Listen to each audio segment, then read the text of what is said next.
23వ అధ్యాయం.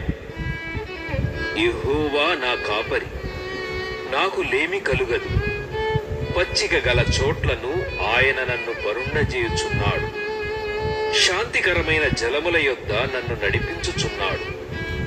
నా ప్రాణమునకు ఆయన సేద తీర్చుచున్నాడు. తన నామమును బట్టి నీతి మార్గములలో నన్ను నడిపించుచున్నాడు. గాఢాంధకారపు లోయలో నేను సంచరించినను ఏ అపాయమునకు భయపడను. నీవు నాకు తోడై ఉందువు. నీ దుడ్డుకర్రయు నీ దండమును నన్ను ఆదరించును. నా శత్రువుల ఎదుట నీవు నాకు భోజనము సిద్ధపరచుదువు. నూనెతో నా తల అంటియున్నావు. నా గిన్నె నిండి పొర్లుచున్నది. నేను బ్రతుకు దినములన్నీయు కృపాక్షేమములే నా వెంట వచ్చును. చిరకాలము యెహోవా మందిరములో నేను నివాసము చేసెదను.